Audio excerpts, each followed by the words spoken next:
What if the path to living a more vibrant and empowered life, full color, wasn't about doing more, but doing things in a way that matters? Welcome to the Full Color Wellness Podcast with Kat and Dr. Cynthia. These are real, unfiltered conversations about our curious journey through ancient wisdom and how it vibes with modern day trends. We're here to explore a version of health that isn't one size fits all, but personal and beautifully human. Are you ready to say yes? Let's dive in. Hey friends, welcome back to season 3. We are excited to bring you a whole new format. We're going to be coming to you with a 30-minute expanded deep dive. And then the following week, it's just a 5-minute challenge to reinforce and follow through what you learned the week before. Trust me, when you find out what we're focused on this season, you are going to want to follow along with us the entire time. So what are we here to talk about today? Relationships. Yes, we want to help you become more aware of what those key ones are, because guess what? They are foundational to our health.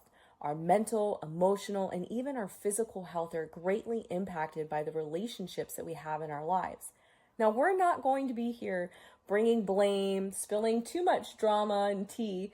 We are here to help you learn how to not necessarily have to cut off people, but how to understand the relationships that you have. The key ones, the good, the bad, and the ugly. By the end of this season, you're going to know what kind of transformation you may be seeking in each one of them. You're going to have the confidence to be able to make those changes, that transformation you're seeking actually happen. And we're going to give you some great tools to do it. And lastly, we're going to help you keep this process going because relationships are dynamic. They are always a work in progress. So let's get started with today's episode about awareness and getting to that step of kind of the first real step towards change. Dr. Cynthia, you want to kind of kick off and get us started today? Sure. It is a very exciting topic. I'm looking forward to it. One of the things I want to get into is how relationships affect us at a physical level. So how they affect our nervous system, etc., so that we can better understand what's really going on. I think it's helpful to have a full scope of awareness. So let's dig into the science a little bit. Relationships influence our nervous system. It can either turn on our parasympathetic nervous system, which that's what relaxes us, right? Exactly. Yeah. That's kind of our rest and relax state. Or it can activate our sympathetic system, which is anger, frustration, stress. exhaustion, all stress. That stress. When we think about these things, when you're stressed, what kinds of things happen? We have increased cortisol. We have a negative impact on our immune system from that. It weakens our immune system. So people can literally make you sick. Exactly. Okay. And our heart rate might go up, our breathing might change, all these physical things that happen. When you're in a parasympathetic state because of a relationship, there's something called co-regulation, actually, which is when you feel that a relationship is safe and calm, it activates your parasympathetic nervous system. It actually calms you down. For example, if you're upset with someone, or I should say, if someone's upset, you don't come at them and scream in their face or yell at them, or what do? You have a calm voice. Yeah. Calm down, relax, tell me what's going on. Breathe. Yeah, so these types of things calm you down. And you sense that in a relationship. So again, you can either ramp yourself up and get stressed, or you can calm yourself down based upon the relationship. And I find it very interesting that sometimes I take on what I call people's emotional funk, which is these negative states that really make me uncomfortable. For example, if I've told you this, Kat, several times, if someone is anxious, I feel like it sticks to me, and it starts to make me anxious and uncomfortable. And I honestly find myself spending less time with those people to try and minimize that. But why does that, I get that in concept, but why is that happening? In our brain, we have what's called mirror neurons. This is very interesting. I'm sorry, mirror neuron? Mirror neurons. Okay. And these mirror neurons are subconscious. You're not making it happen. It just happens that when you're watching someone or you're with someone, you mimic what they're doing in your brain. It's a form of learning, basically. So you see someone doing an activity and your brain is firing these neurons, and it's like you're doing it. And this gets all the way down to the level of emotions. So another concept is emotional contagion, that because of this, you're taking on what other people are feeling emotionally, essentially. Because you're mimicking their expressions, you're mimicking these things in their body subconsciously, and that translates into your mood, into your having a similar mood. That's crazy. I mean, I understand the funk thing, but I didn't understand that that's kind of like what was happening in my brain. Mm-hmm. It's pretty fascinating. It's how we learn to do tasks and things like that. Yeah, also. it makes sense. Like growing up, how you have mannerisms of your parents, right? And it's you didn't sit there and practice, right? You didn't practice walking. I mean, I did not practice walking like my dad, and yet. But I can see that a little bit more. I had that experience where there was kind of this like violence that happened in front of me and somebody was really angry. And I wasn't angry and I wasn't impacted and I wasn't even part of what was happening. But afterwards, I was exhausted from just watching and observing that kind of interaction. And that's kind of an extreme example, but I think it demonstrates what you're talking about. That's a great example. From a perspective of PTSD, in the definition, you don't have to experience it yourself. Okay. You can observe it happening. So this funk is basically a real thing. It's a science thing. It's a science thing. Okay. Yep. If we think about mental health wise, how it impacts us, you can picture just so many interactions with people. And sometimes you have an interaction with someone and you feel great. And you're energized and you're smiling and you feel a little buoyed by that interaction. And other interactions, like the one I mentioned where people are anxious and I don't feel great around that, they make you feel not so good. And so mentally, you might feel stressed, you might feel, your self-esteem might become lower based on an interaction that you have with someone. Or higher, depending on who the person is. It can go either way. And that's what we're talking about, that it's important who you surround yourself with, because it can go either way. You can be around people who make you feel bad about yourself. You have a negative outlook on life after talking to them, and world sucks, or people who are positive and have a better outlook and have some hope, and you feel that, and you start to, it affects your mental health. So who we surround ourselves with is critical. That makes a lot of sense. I remember reading a couple years ago, it said that the 5 people that you spend the most amount of time with are a reflection of who you are. And it makes a lot more sense now. Yeah, it makes a lot more sense. I've tried to use it to just sort of like gut check myself and my relationships and kind of recognize whether I'm being buoyed or kind of pushed down by assessing who I spend a lot of time with and adjusting if I needed to. So that's kind of cool. But so speaking of the 5 people that I spend a lot of time with, sometimes, especially in my past, and even currently, we kind of choose to stay in a relationship that is maybe more on the draining side. And I've never really kind of sat down and written out or like scientifically examined why that is.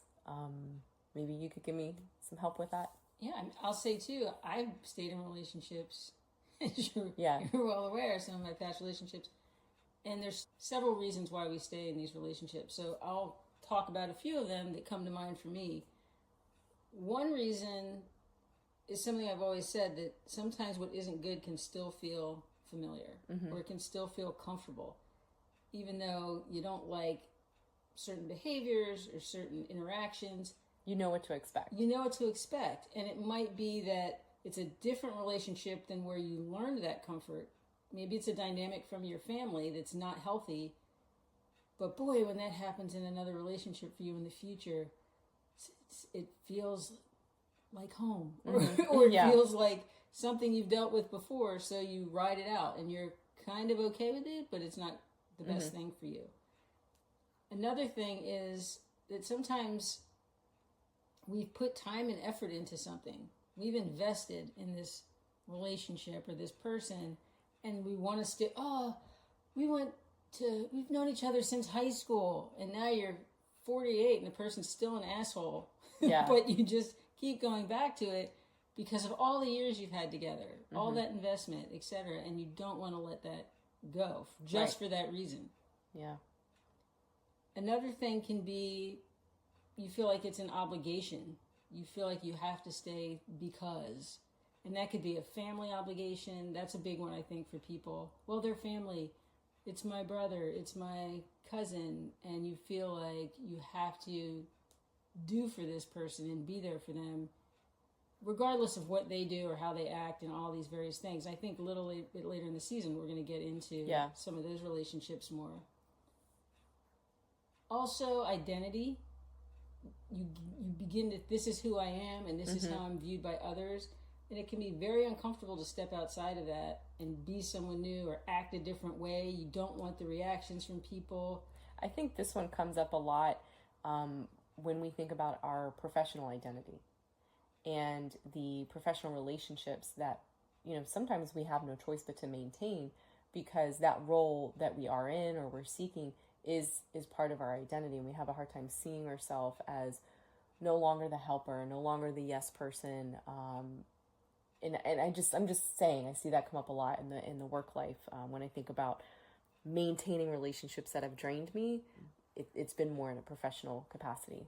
I've seen it as well with a persona of the good time person. Yeah. I'm the drinker. When I go out, my friends look to me to be funny, to do these things.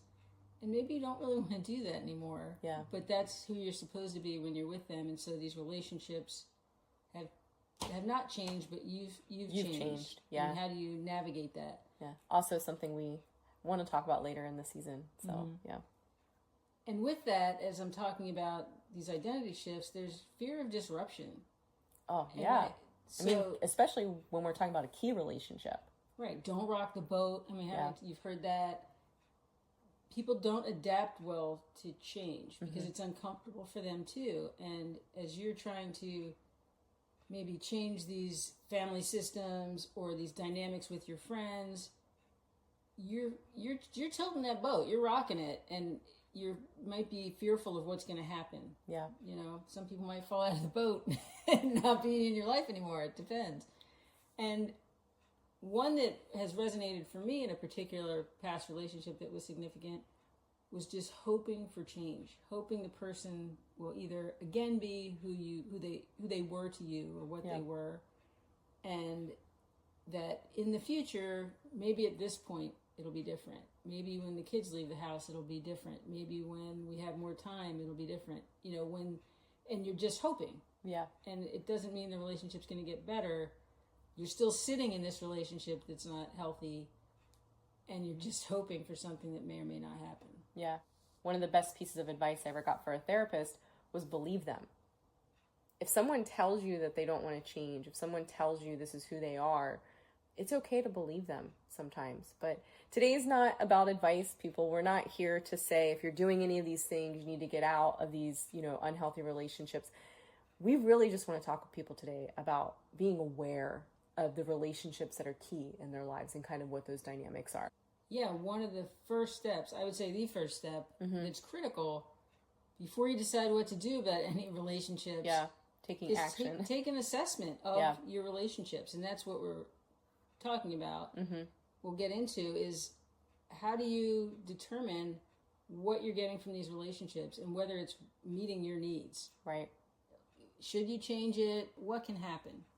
It can flourish, deepen, grow. Yeah. It can change, right? You're making a change to it. You can redefine it. Yeah, kind of have like a different perspective on what that relationship is for you. Right. So you're not changing the dynamic, but maybe the way you think about that person or that dynamic shifts. You can have distance from them. Boy, I can only tolerate this person for 10 minutes at a time or twice a year or whatever it might be. Or you could decide you need to end it. Yeah. Yeah. And I think it's important to highlight that we're not starting there, and we're not creating this opportunity for you people today to say, blame yourself, feel guilty about yourself, give yourself a hard time if any of this is resonating for you. Today is about finding grace and acknowledging where you're at. Exactly. Yeah. I really appreciate your scientific mind. And I really got into that. You did. And it's really interesting because a lot of what you have to say, and when I do research myself in quantum physics and psychology and the conversations we have off record, I consistently see this parallel with the ancient wisdoms that I study: Qigong, Ayurvedic principles, traditional Chinese medicine, all that kind of stuff. And one of the things that came up for me is we were talking about that kind of like relationship funk, right? And this transfer and this mirroring that's happening in our brain. Energetically, right? If we accept that we're energy, everything is made of energy, there is an energetic exchange that happens too. So I refer to some people as like shiny. And what I mean by that is when I'm around them, they are just glowing. And I'm not just talking about pregnant women, people, right? Like old people of all shapes and sizes are capable of glowing from the inside out. And these are, in traditional Chinese medicine, their element, the one that resonates the most for them, unsurprising, is earth. Okay, they are nurturing and kind of bringing forth this this life, this essential chi. And what happens when we have interactions with earth people is it exchanges into you. So that shine, that buoy that you feel is actually a transfer of energy. And they are vitalizing you. It's amazing. You're shiny. I would describe you that way. So I'm curious, does it transfer in a sense that it detracts for it from you, that you feel less energized or anything like that? No, because we think of energy not as definitive within me, right? Energy is everywhere. It's all around me. So it's like if you're shiny and you're having this kind of transfer of information, it's because you're connected and open to all the energy around you. So it's just kind of transferring and limitless and moving around. Yes, exactly. And it does happen the other way. So somebody who brings you down, what they're doing, they're not kind of like spewing negative, gross energy on you. They're causing this kind of like energetic disruption that stagnates your energy. When we think about how we feel physically after the interaction, what is it? It's heavy, right? It's kind of slowed down. You don't arise to happiness quite as quickly. So what they're transferring is kind of this like energetic stagnation. The more often that we interact with these energetic exchanges and how close we are with that person matters on the intensity and kind of like the cumulative impact of your own energy and how you go through life. So it's helpful to assess your relationships through this lens and really think about, are they a shiny person? Are they literally giving you life, or are they kind of stagnating you? I heard something, you're talking about distance, and I don't remember exactly where I heard it, but it was something about you have 2 feet of energy around you. Is that? Yes, it depends on how much energy work you do, right? So the more open you are, kind of like the larger that field is. So there's these stories of like Buddhist monks and Taoist monks and, the people of peace that we think of. They enter a room and they are felt all the way through. They come into a stadium of like hundreds of people, and the people in the back are crying and feeling beautiful and full and shiny just as much as the people in the front row.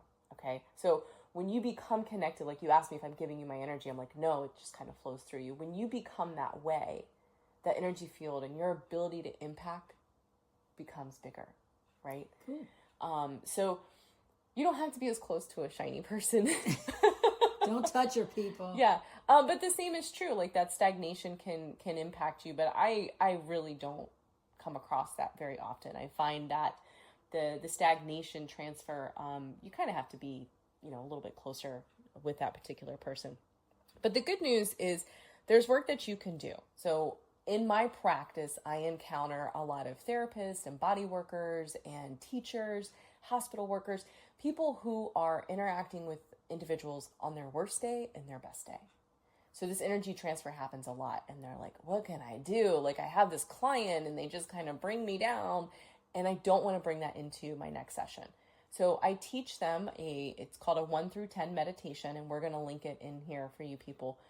You can learn the 1 through 10 meditation. It's fantastic for just overall energy movement. But there's one that's called 9 is Shine. And it is about taking your kind of inner energy and expanding it out beyond your body to create this kind of like permeable bubble, right? And it keeps that stagnant energy, that the bad intentions, right? And it just kind of lets them bounce off of you. Now, you can believe that this energy bubble actually happens or not. What's important is through the exercise, you are intentionally at least saying to yourself that that person is not going to negatively impact you. And that alone can be huge. Can have really, really good results. So it's kind of cool sort of taking your science mind and looking at this energetic lens through that perspective. I really enjoyed exploring that a little bit. So now that we've explored kind of these integrating together, today's key step, right? This first real step of change is about doing the assessment that you talked about earlier. We are going to create a workbook. And as we go through this season, we're going to release this workbook in sections. And the first session today is going to be this relationship assessment table. And it's going to walk you through identifying, would we say, your key relationships. So what do those look like? What might be a key relationship? I think that's defined by each person. It could be a family member, it could be a romantic relationship. What makes it key? What makes it key is the meaning to you, I think. Oh my goodness. So, okay, you guys, we went to a service today and they were talking about this idea of feeling alone and how you can be in a room full of people or a city or a family and you feel completely alone. And they said it's when you're not sharing what really matters to you that you feel alone. So I think a key relationship are those relationships where we are sharing the parts of ourselves and our lives that matter to us.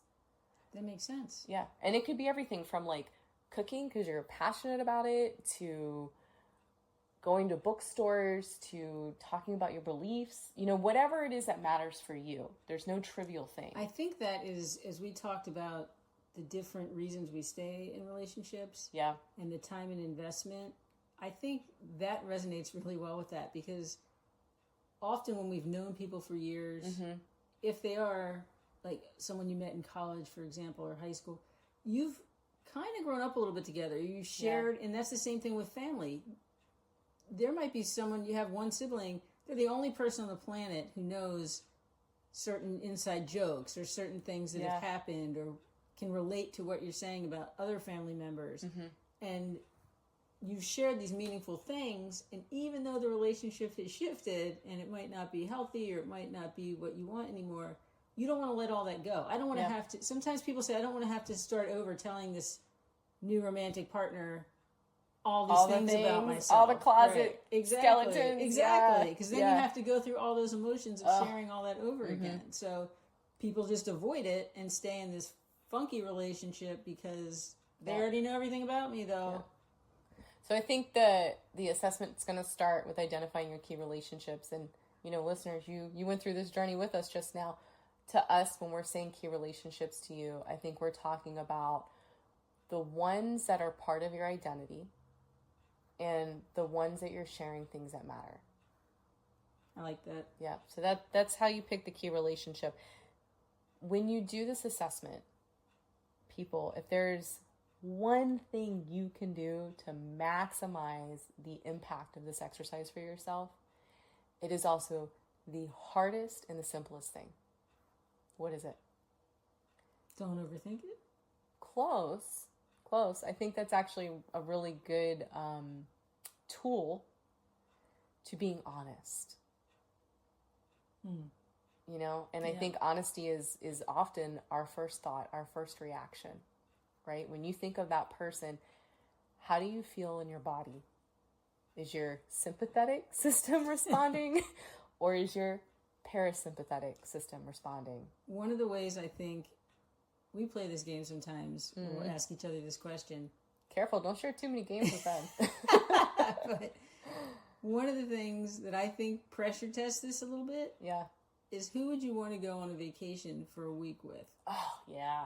And immediately, the list is kind of short. I'm going to be real. Yes, it is. And you bring up a name, but when you think about someone who's not on that short list, you immediately think, oh, I wouldn't want to be around that person for a week because... Identify why, right? Like maybe the why isn't about them. Maybe the why is about you.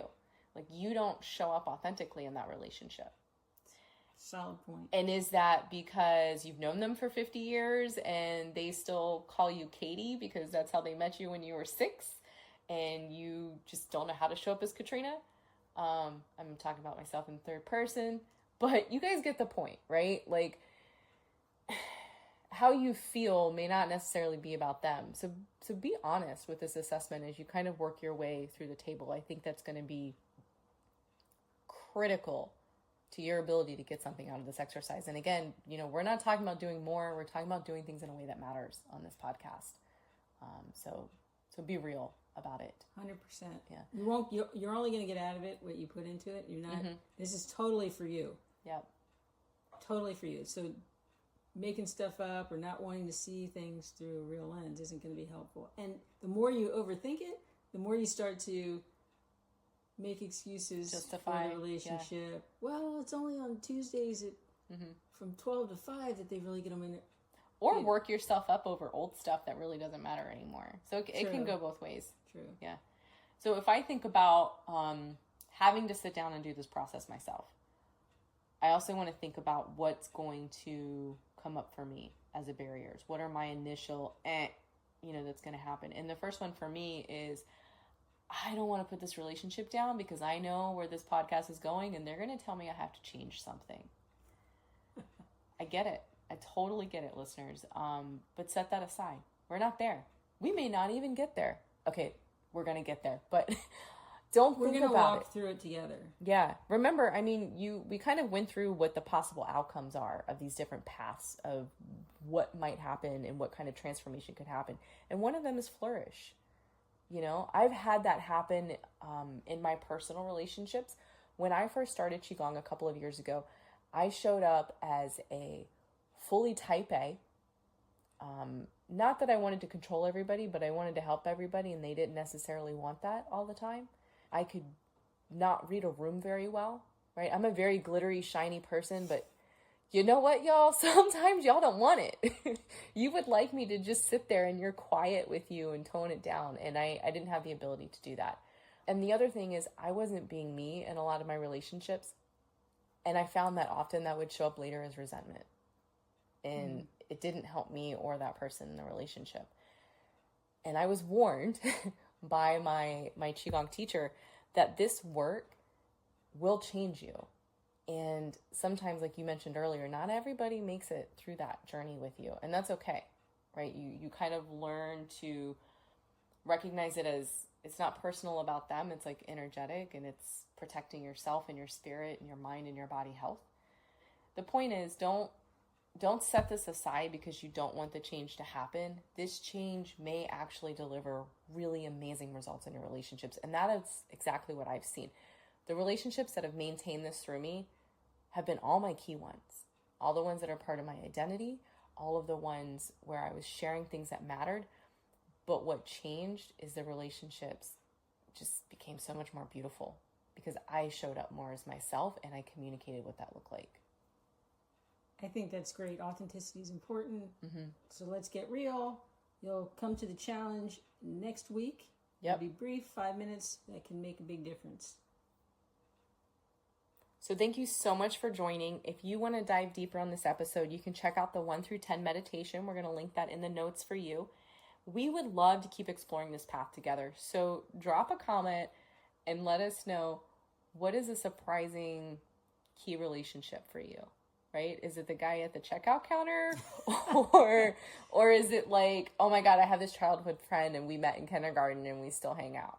So what's that surprising key relationship? We'd love to hear about it. And before you leave, please, please, please, please share the wealth of health by liking and subscribing to our channel. And remember, this is your journey. It's all about taking these small, meaningful steps towards a healthier, happier you. Full color. Until next time, say yes to your well-being and take care.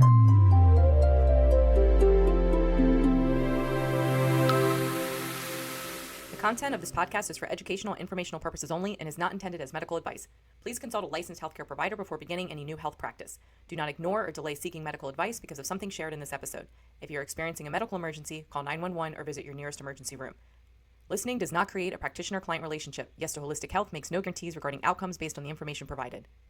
Copyright notice. Yes to Holistic Health. All rights reserved. This content may be shared for nonprofit educational purposes with credit to Yes to Holistic Health. No commercial use without written permission.